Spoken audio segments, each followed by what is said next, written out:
like 5 times, and then there you go. That's your chant. Anyway, next up is super special time for Zero. He gets to read for us. Again. Oh, yeah. So somebody challenged us before to read My Immortal without laughing, or get as far as we could without laughing, which to be honest, I'm kind of excited for, because this is not great. This is not a great fan fiction. I think it's intentionally bad. I'm hoping it is. I'm not gonna laugh. I'm gonna cry. Yeah, I don't really find bad grammar humorous. Also, I've heard an audio version of it before, with all of the spelling mistakes pronounced exactly how they should be. Alright, Chapter 1, A.N. Special thanks, get it? 'Cause I'm gothic, to my GF, ew, not in that way, Raven, Bloody Tears 666, for helping me with the story and spelling. You rock. Justin, you're the love of my depressing life, you rock too. MCR rocks. Hi, my name is Ebony Darkness Dementia Raven Way, and I have long ebony black hair. That's how I got my name, with purple streaks and red tips that reaches my mid-back and icy blue eyes like limpid tears. And a lot of people tell me I look like Amy Lee, A.N. If you don't know who she is, get the hell out of here. I'm not related to Gerard Way, but I wish I was, because he's a major effing hottie, and it uses the F word there. I don't want to say it, though. I'm a vampire. It's cool, My keep going. teeth are straight and white. I have pale white skin. I'm also a witch, and I go to a magic school called Hogwarts in England, where I'm in 7th year. I'm 17. I'm a goth, in case you couldn't tell, and I wear mostly black. I love Hot Topic, and I buy all my clothes from there. For example... I think Zero's just talking about himself at this point. For example... Zero's out, he laughed. That doesn't count. It wasn't anything in No, the story. you were talking about... I'm not laughing from the story. It was your insult against him. Yeah. For example, today I was wearing a black corset with matching lace around it, and a black leather miniskirt, pink fishnets, and black combat boots. I was wearing black lipstick, white foundation, black eyeliner, and red eyeshadow. I was walking outside Hogwarts. It was snowing and raining, so there was no sun, which I was very happy about. A lot of preps stared at me. I put up my middle finger at them. Hey, Ebony, shouted a voice. I looked up. It was... ... Draco Malfoy! What's up, Draco? I asked. Nothing, he said shyly. But then I heard my friends call me, and I had to go away. A.N. Is it good? Please tell me, Fangs! Chapter 2. A.N. Fangs to Bloody Tears 666 for helping me with the chapter. BTW, preps, stop flaming my story, okay? The next day, I woke up in my bedroom. It was snowing and raining again. I opened the door of my coffin and drank some blood from a bottle I had. My coffin was black ebony, and inside it was hot pink velvet with black lace on the ends. I got out of my coffin and took off my giant MCR t-shirt, which I used for pajamas. Instead, I put on a black leather dress, a pentagram necklace, combat boots, and black fishnets. I think actually... damn it, this is awful. I think I'm actually getting cuts on my fingers from the edge on this. I put on 4 pairs of earrings in my pierced ears and put my hair in a kind of a messy bun. My friend, Willow, and Raven, this is you, woke up then and grinned at me. She flipped her long waist... Okay, I'm out. I'm out. Alright. Keep going. Now it's just me, Kenshi, and Slicer. She flipped her long waist-length, raven black hair with pink streaks and opened her 4 screen eyes. She put on her Marilyn Manson t-shirt with a black mini, fishnets, and pointy high-heeled boots. We put on our makeup, black lipstick, white foundation, and black eyeliner. OMFG! I saw you talking to Draco Malfoy yesterday, she said excitedly. Yeah, so? I said, blushing. Do you like Draco? She asked as we went out of the Slytherin conference to the Great Hall. No, I so effing don't, I shouted. Yeah, right, she exclaimed. Just then, Draco walked up to me. Hi, he said. Hi, I replied fertily. Guess Aren't what? they still in their bedroom? What? They walked down to What? the Great Hall. They walked down to the Great Hall. Guess what? He said. What? I asked. Well, Good Charlotte are having a concert in Hogsmeade, he told me. Oh my effing god! I screamed. I love GC. They are my favorite band besides MCR. God damn it, the story's gonna be an Do you want to go aneurysm. with me? He asked. I gasped. Chapter 3, AN. Stop flaming the story preps, okay? Otherwise, thanks to the Gothic people for the good reviews. Thanks again, Raven. Oh yeah, BTW, I don't own this or the lyrics for Good Charlotte. On the night of the concert, I put on my black lace-up boots with high heels. Underneath them were ripped red fishnets. Then I put on a black leather mini dress with all this corset stuff on the back and front. I put on a matching fishnet on my arms. I straightened my hair and made it look all spiky. I felt a little depressed then, so I slit one of my wrists. Oh, okay. Okay, I'm out. Why not? I read a depressing book while I waited for it to stop bleeding and listened to some GC. I'm listening to I painted my nails black and put on tons of black eyeliner. Then I put on some black lipstick. I didn't put on foundation because I was pale anyway. I drank some human blood, so I was ready to go to the concert. What other blood would you drink, dog? That's not how makeup works. I think you're outside. I can't take it anymore. Thank God, that means I win. Thank God. I went outside. Draco was waiting there in front of his flying car. He was wearing a Simple Plan t-shirt. They would play at the show, too. Baggy black skater pants, black nail polish, and a little eyeliner. And a lot for cool boys wear it, okay? Zero, please stop. I won. It's over. We don't have to do this anymore. Okay. You won. It's cool. It's over. I win, but what did I win? What did I win here? I won nothing. This is the most hollow. I don't even. Yeah, pretty much. Here's the AN for chapter 4. I said stop flaming, okay? Ebony's name is Inabi, not Mary Sue, okay? Draco is so in love with her that he is acting different. They knew each other before, okay? I would flame the shit out of the story if I thought it would do anything at all. It's 8 years old, so... It was 8 years old, and everyone knows it's shit. It was removed, and then somebody re-uploaded it because they saved it. So it's not even the original author anymore. They did. Shit never dies. Yeah. By the way, it has 3,724 reviews. Are they mostly insults? Again, everyone knows it's shit, so everyone goes to read it and says, oh my god, this is shit. Or this is gold. Anyways, yeah. If you want to know how to not do a story, read this. And every single thing that happens in it is bad. Every single thing. I'm a winner. Yay. Oh, by the way, it also says later on, then he put his thingy into my you-know-what, and we did it for the first time. Top. Yes, this is the level that it goes to. If ever you think you read a terrible sex scene in any story, you probably did. But, you know, it could be worse. And immediately after that, she screams and then gets an orgasm. That's about the standard for fanfiction sex scenes, in fairness. So, yeah. Thank you. No, I take that back immediately. No, not thank you. No.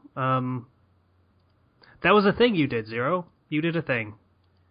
Yep. You know what, though? We acknowledge that you did the thing. It's pretty hilarious. This thing is pretty hilarious. They even had Draco wearing red contact lenses, so he'd look edgier. That's what I think of red contacts. Instead of you're a douche. Draco leaned in extra close. I looked into his gothic red eyes. He was wearing color contacts, which revealed so much depressing sorrow and evilness, and then suddenly I didn't feel mad anymore. You can't see emotion in contacts. That's not how they work, especially color contacts. Yeah.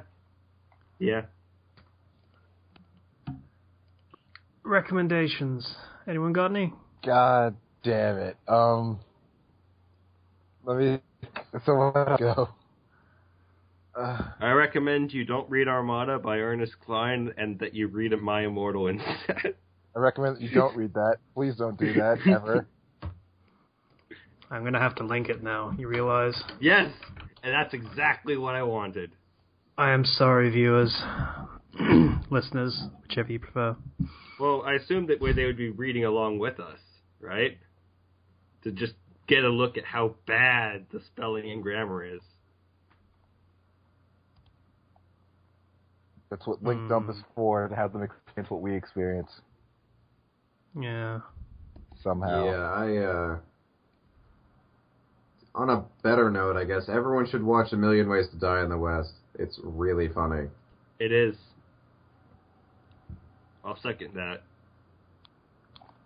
I'm actually tempted to watch Ted now for the first time because I forgot how much Seth MacFarlane is pretty good at writing. You can watch Ted. Stay the hell away from Ted 2. For the love of God, don't touch it. It's not good. Is it not very good? It's not good at all. I've heard about it. Oh. And yeah, it too now. It's the one where he wanted to have like a baby. So, has anyone actually made a recommendation? Or Of anything good? Not a no. fanfiction recommendation, but yeah. what did you recommend? Yeah, he recommended A Million Ways to Die in the West. A movie. A movie. I recommend you watch Tombstone. Because Doc Holliday is awesome. Okay. Well, I'm going to recommend a fanfiction if no one else will. The Shinigami Huntsman. So, basically, there's not a lot for me to recommend in this story. Basic concept is Ichigo, yay, he's gonna get his Soul Reaper powers back with the Shattered Shaft thing. That happens. His Zanpakuto turned out to be the entirety of Team Ruby from Ruby. What? Yeah, it's kind of odd. So it's pretty much a God mode fic, if not, super powered.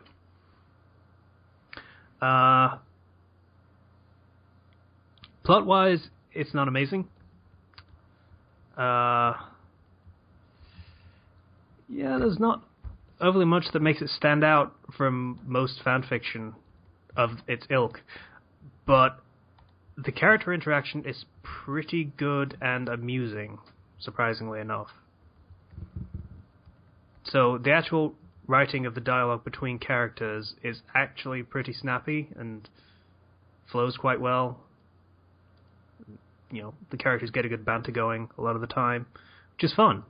So, I want to give it a shout out for that, so it's cool. Huh. Yeah, awesome.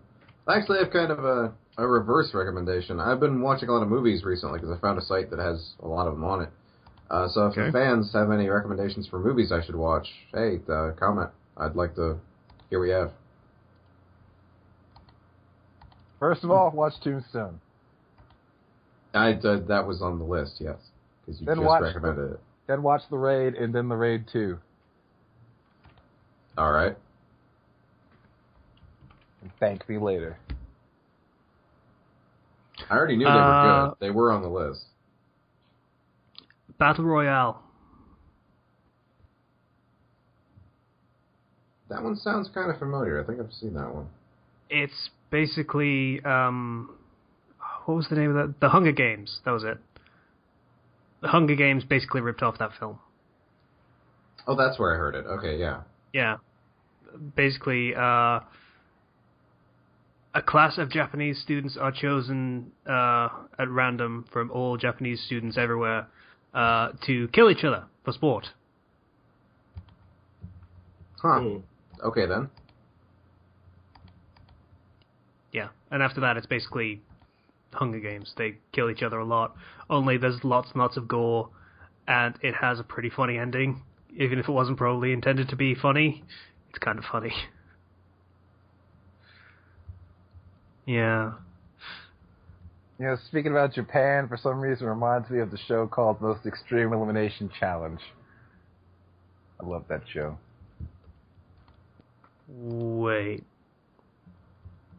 I think that might have been called Takeshi's Castle. It was, but we dubbed out what we Spike TV bought the rights to like some of the old reruns and like dubbed over it, and it's hilarious. Yeah, I think we did something. So wait, I don't know much about Takeshi's Castle beyond that it had a funny announcer who was English, and thus, that's how I remember it. I don't know the point of the show at all. There was no point to Most Extreme Elimination Challenge at all. There were teams, but they never won anything, and yeah, eventually they had to go up against, Takeshi, and they would lose every single time. Every single time.